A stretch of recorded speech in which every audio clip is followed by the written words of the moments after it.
সব কমেন্ট করে রাখো তোমরা।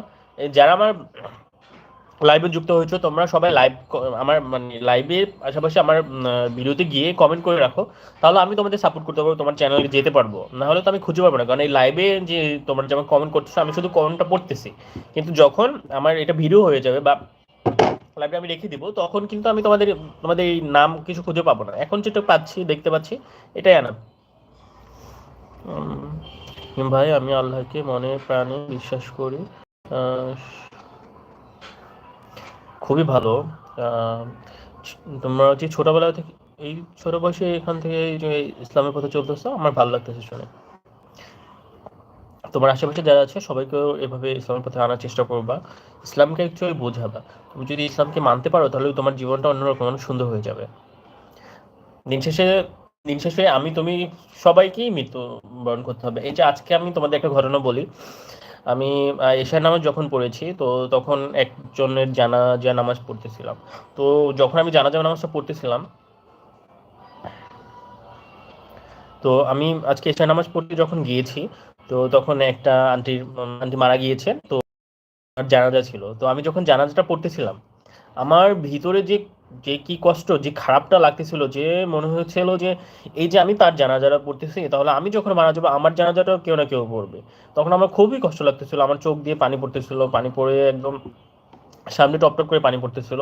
তো আমি তখন অনুভব করলাম যে একদিন আমিও হয়তো এরকম মারা যাবো, একদিন আমি যখন মারা যাবো তখন আমার জানাজাটাও কেউ না কেউ পড়বে। তাহলে আমাদের এই পৃথিবীর জীবনটা হচ্ছে ক্ষণস্থায়ী, কখন আমরা বেঁচে থাকবো বা কখন আমরা চলে যাবো এটা আমরা অ্যাকচুয়ালি বলতে পারি না।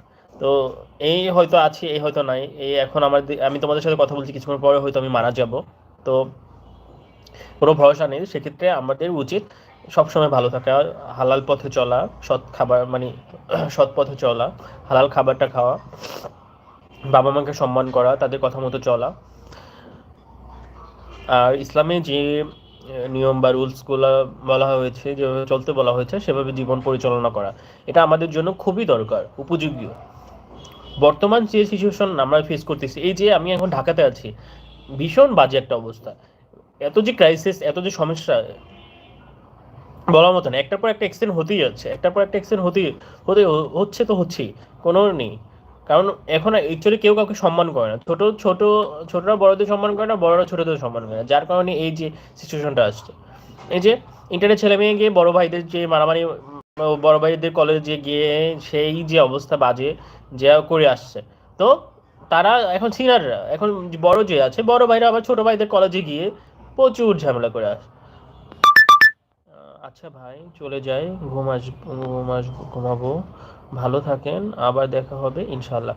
And thank you so much Emdadul Haque, তুমি আমার লাইভে জয়েন করেছো, তার জন্য অসংখ্য ধন্যবাদ। আমার খুবই ভালো লাগছে তোমাদের সাথে কথা বলতে। তুমি, শাওন, আর একটা যে কি নিনজা কি নাম ওটা বললো, তারপর যে ডিজি ডে ও তোমাদের সবাইকে অসংখ্য ধন্যবাদ, আমার লাইভে এসেছো, আমাকে কমেন্ট করেছো, তোমাদের সাথে আলাপ করে আমার ভালোই লাগলো।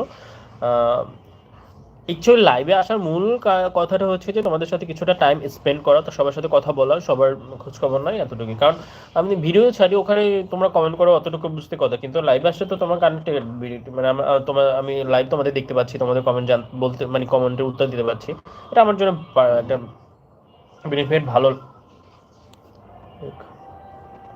আচ্ছা আমার কথা কি বোঝা যায়? আমার কথা বোঝা যায়? কাল কখন লাইভ করবেন? আমি অ্যাকচুয়ালি লাইভ করি ৯টা থেকে ১০টা, এই এই এই টাইমটাতে খাবার খাওয়া, ডিনার যখন খাই তো তখন লাইভে আসার চেষ্টা করি। এছাড়া আমি সকালে লাইভে আসি যখন আমি হচ্ছে কোরআন তেলাওয়াত করি, তো চেষ্টা করি যে সকাল লাইভে যখন কোরআন তেলাওয়াত করি তো তখন লাইভে আসার চেষ্টা করি সকাল সকাল। কিন্তু এখন আমি এই সকালে যে লাইভটা আসি ওটা আমি আসবো না ভাবছি, আমি ওটা চেঞ্জ করব। কারণ হচ্ছে সকালে তো অনেক শীত থাকে, তো নামাজ পড়ে এসে ফজরের ঠান্ডা থাকে, তো একটু ঘুম ঘুম ভাব থাকে, তখন কোরআন শরীফ পড়াটা একটু আমার কাছে আনইজি লাগে। তো আমি ভাবছি যে এখন থেকে আমি যে লাইভটা সকালে আসতাম ওই লাইভটা আমি হচ্ছে জোহরের নামাজ পড়ে এসে পড়বো। তখন আমার তখন আমার ঘুম ঘুম থাকবে না চোখে, আর আমি ভালোভাবে পড়তে পারবো। আর আমি কোরআন তেলাওয়াতটা চেষ্টা করি হচ্ছে অর্থ সহকারে পড়া। এতে আমি যেহেতু অনেক বিষয় জানি না, সেই ক্ষেত্রে আমি কোরআন তেলাওয়াতের করার পর যদি এটা অর্থ পড়ি